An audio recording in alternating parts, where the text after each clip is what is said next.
Ghosts in Us contains serious and sometimes disturbing events and is not suitable for all audiences. Viewer discretion is advised. It had the crying boy painting. Her imaginary friend as a kid was a demon. I looked that thing in its eyes and it changed me forever. I absolutely believe it was like a demonic presence.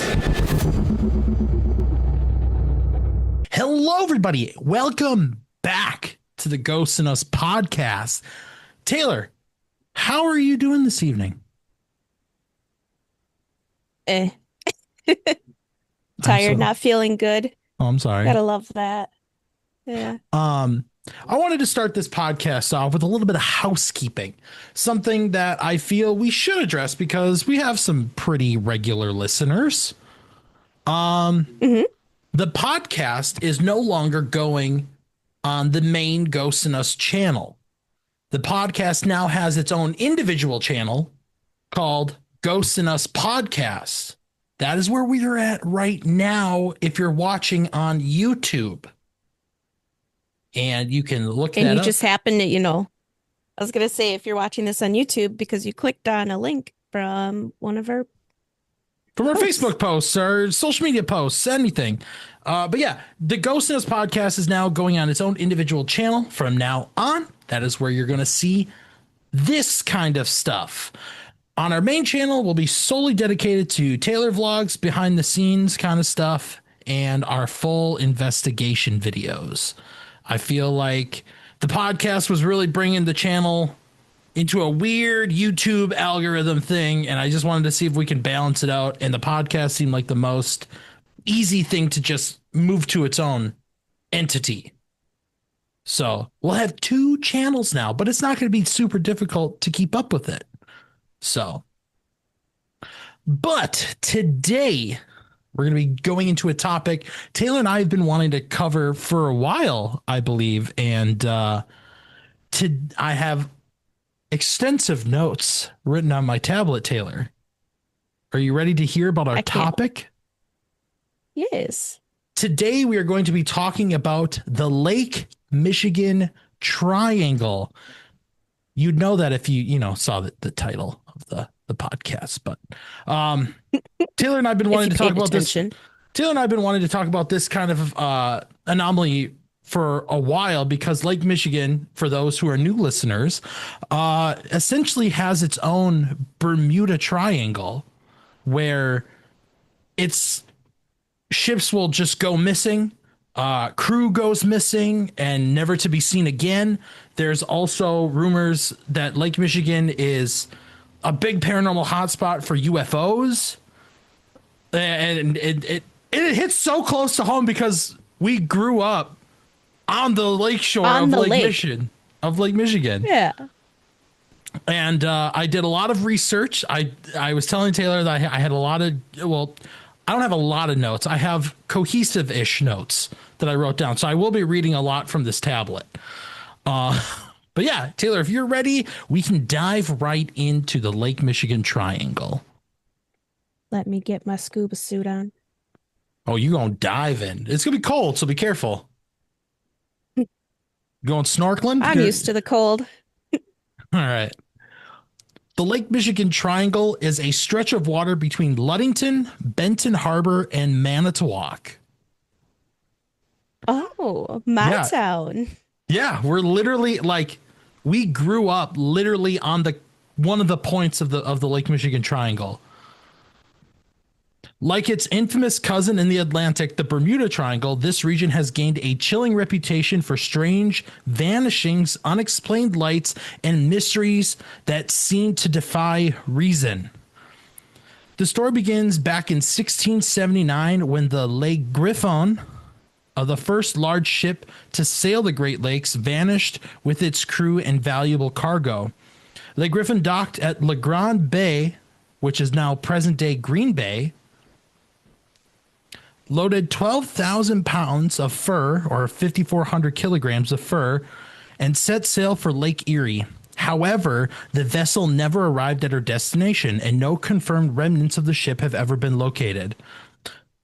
Some presume that the Lake Griffon perished in a storm. Others have theorized that the Ottawas or Potawatomis boarded her, murdered her crew, and then set her ablaze.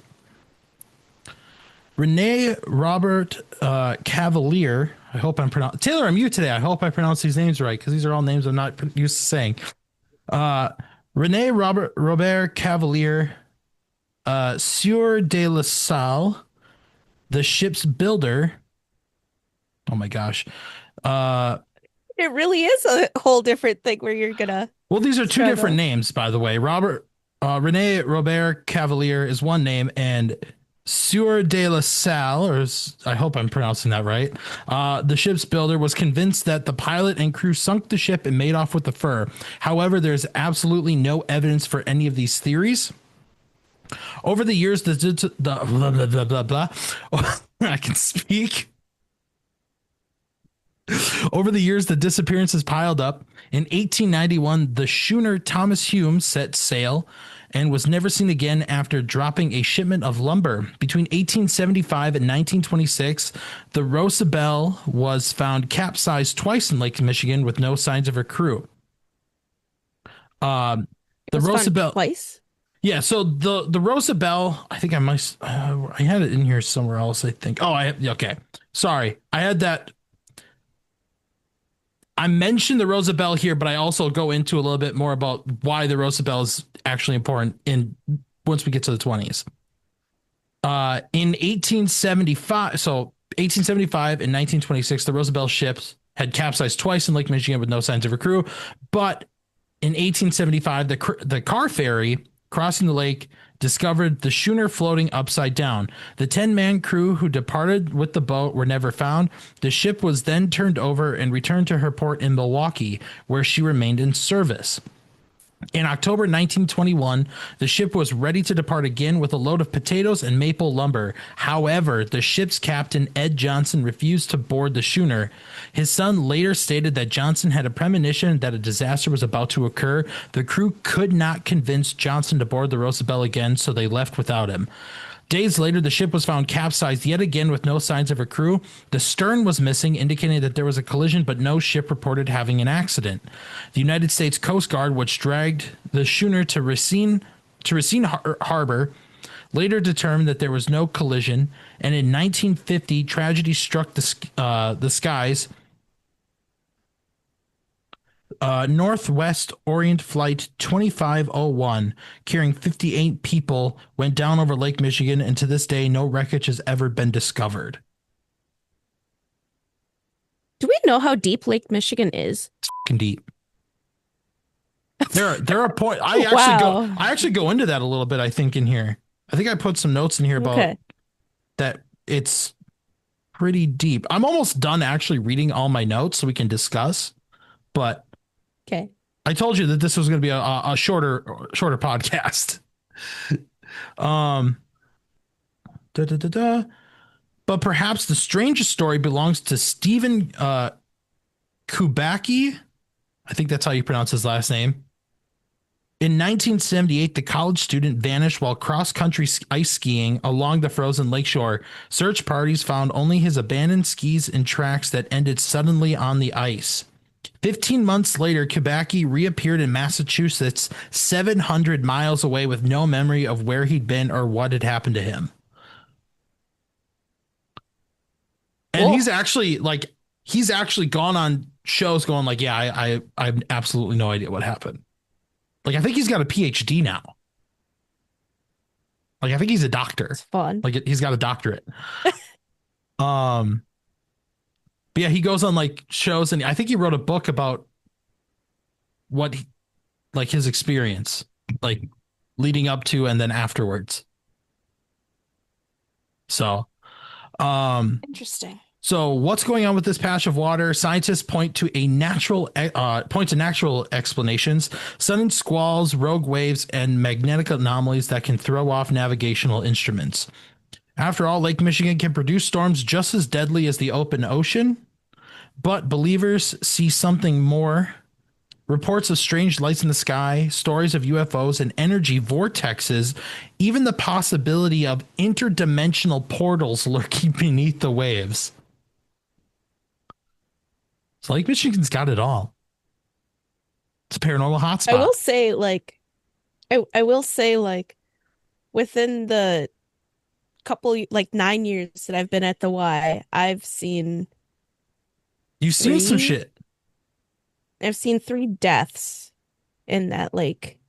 Yeah. Like, just, and it's, I think, like, oh, Yeah.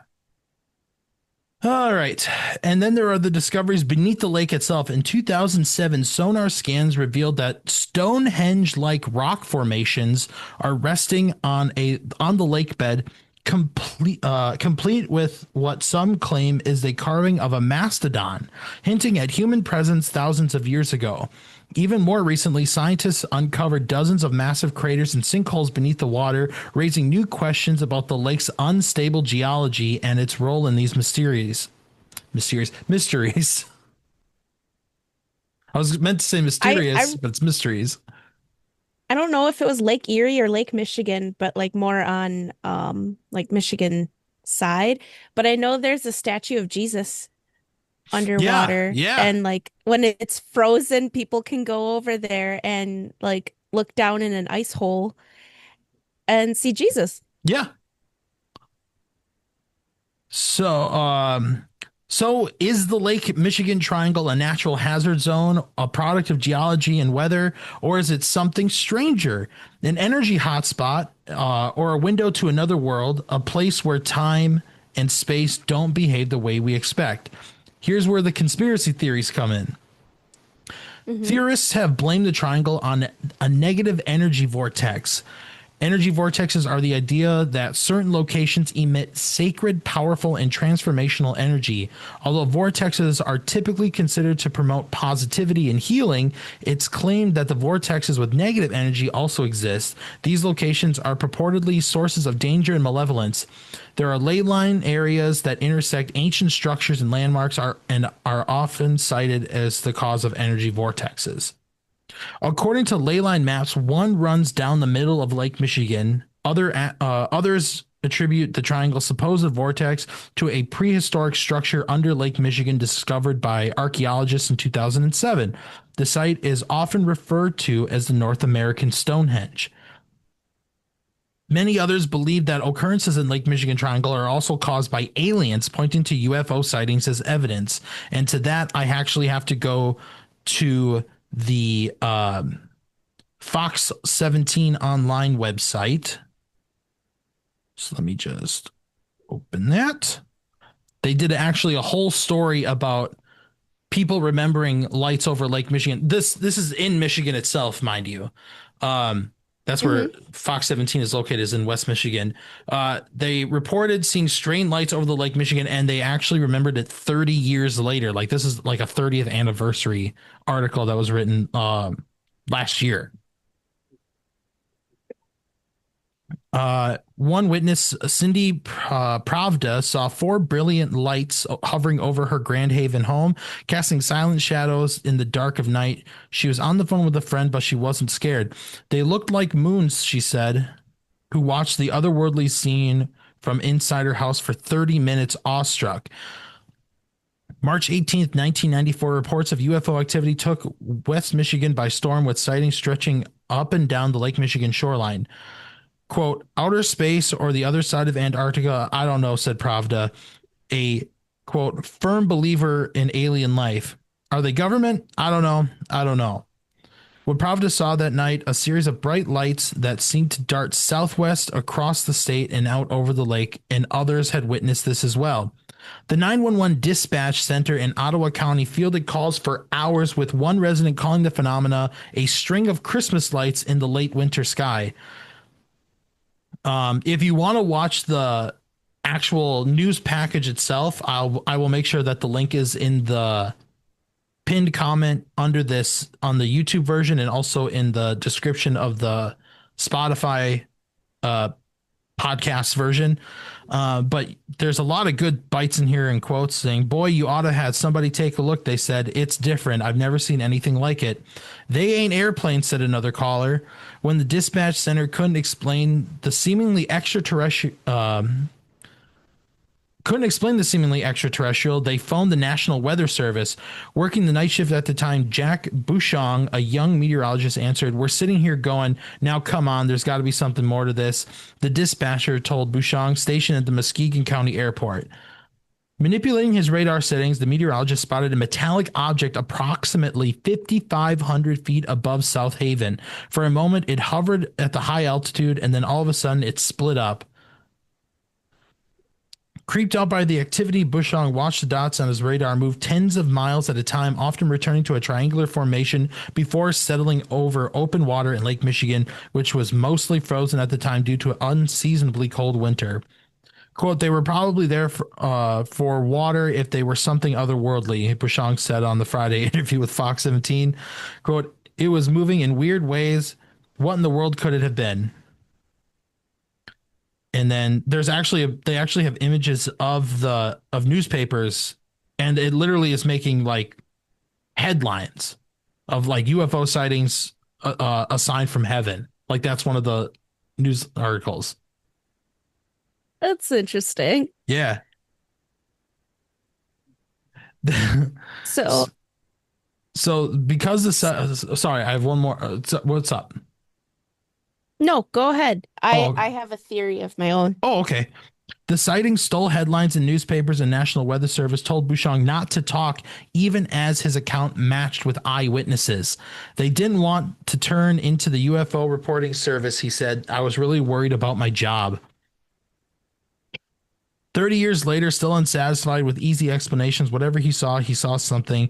Quote, "I think I saw advanced technology that somebody has. I don't know who has it. I have come to the conclusion that they wanted to be seen," Prophetess said. "They wanted their story to be told." And that's the end of the article. Interesting. But yeah, like So, Lake Michigan's crazy. so I have a theory about like I also question it. So as you know, like as like time goes on and stuff, like the lake kind of expands. It takes over more of the land. So like you got to push the roads back more and all that.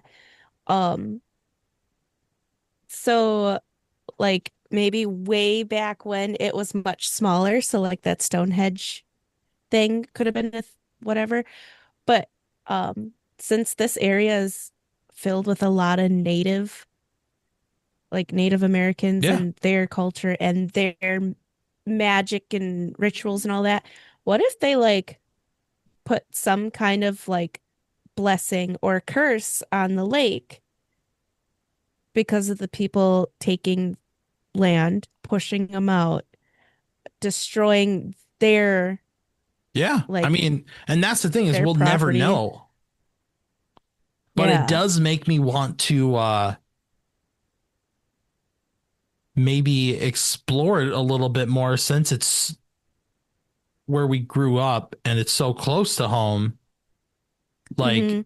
maybe we can set it up with like the police department at some point and be like, "Hey, can we do this? We want to see if we can experience something." Not like obviously not go in the water. Like that'd be a terrible idea, especially at night. But maybe we can get like try and get like a special permit or something and be like, "Yo, let's see if we can like detect something." Like I'm sure we can find people who have the equipment to do it. Mhm. Especially because Manitowoc has a wish we piece of the brought this Sputnik up. that crashed. I wish we brought this up a couple years ago because one of the parents is a police officer. Actually, two of the parents that I had in the past were officers and could have gotten us a little hookup. Yeah, we'll have to try. It's definitely something I want to explore and see if we can check something out, especially with all the cameras that we have. Yeah, I'm just really confused as to like, okay, UFOs. Why would they go to Lake Michigan? I don't know. Why I did they get go it, it's a anywhere? great body of water. I know it's like a big body of water, but there's also oceans. And yeah, like, so what states do you usually think about when you think of like aliens and UFOs? Nevada, Yeah. because of Area You think of 51. anything else? besides Wisconsin? Besides Wisconsin, no. The only thing I can think of, like off the top of my head, is Area 51. Any place with corn? Cornfields. Yeah, Nebraska. Yeah, I guess if you want to hit like a farm or something, but like Yeah. Wisconsin is notorious for being farm country too. But in 1875, that would be about the time that farms were at its big hype. Because how else are you going to get your harvests and crops and everything else? So Yeah. So do you have a theory that you believe in? Like mine is the whole natives may have cursed the lake. see, I don't know if I have a theory. The thing is like I want a modern day, like the one that happened in the 90s that I just read from Fox 17. It's something I feel could be explained, especially because of how often airplanes are going, but I don't see. But when I think about it, So I don't see it a would lot of. make it. I don't see a lot of like commercial airplanes going over the lake. I don't remember seeing commercial airplanes going over the lake. I don't know. But I mean, Manitowoc did have a small airport. Like there's an airfield hangar. But if someone said that it was like making a formation and like It's could it be a military thing? Maybe I don't. It's the skeptic in me going, oh, it could be this in the 90s. But like, I can't explain. Well, I I don't mean- have a theory on the Stonehenge thing that's in the lake because obviously I want to see a picture of it first because I honest to God I couldn't find one. Mhm. Um, Well, if you also think like just last year, I believe it was last year, like the drones flying over the lake yeah. and like over Wisconsin. Also, notice how that story just like up and died. Yeah. It went from like New York or something to They were Like, literally banning was just people from hitting using states. commercial drones in certain states and certain areas because of that. But wasn't that military? I don't think they ever had an answer. Huh. I don't remember ever hearing that they had an answer. I'm sure the people at the top are like, "Oh yeah, it's military," but like there was also a meeting. Again, I said this before. We are not a political podcast, but there was a meeting where they literally just outright told the media, "Yeah, there's aliens." Yeah, but no one gave a shit No one because gave like we a knew this shit. already. We already knew this. Why Yeah. do we need the government to tell us?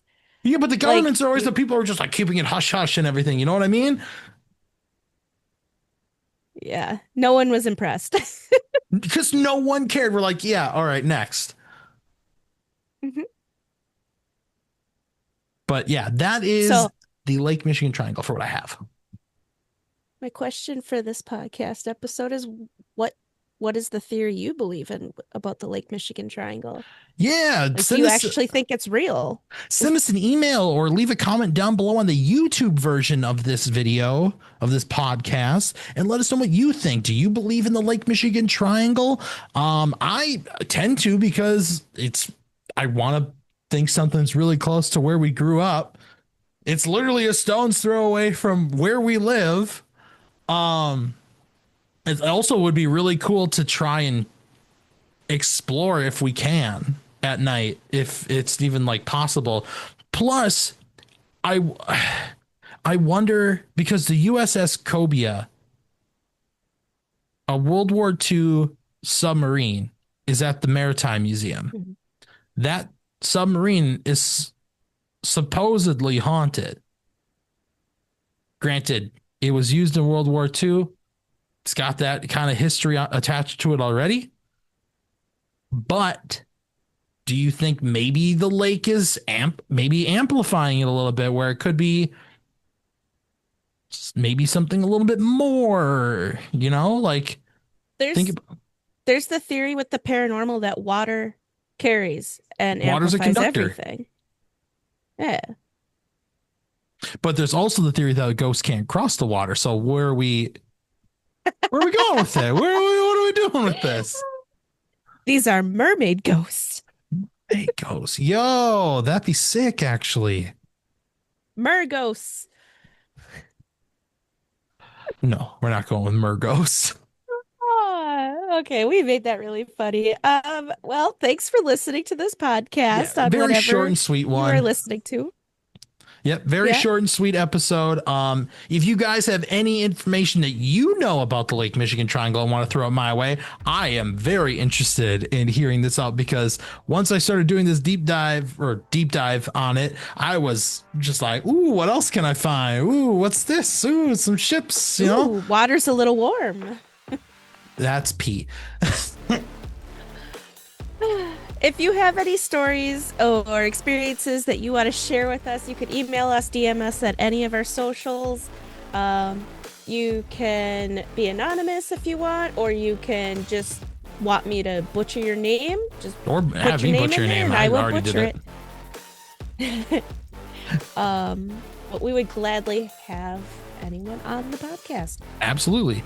And next week we will be having Haunted US back on the show, and we're going to be talking about their new book 30 Nights in Wisconsin, where there are 30 different locations that you can visit and investigate the paranormal here in Wisconsin. And I think that's going to be really cool, because that is where we get a lot of our information from. So I'm very excited to talk to them, and I'm very excited to meet Brandon. He seems really cool. And stay tuned. Make sure you subscribe to this new YouTube channel at Ghost in Us Pod. That is where all the podcast episodes on YouTube will go. And again, follow us everywhere else at Ghost in Us. And we'll see you next time.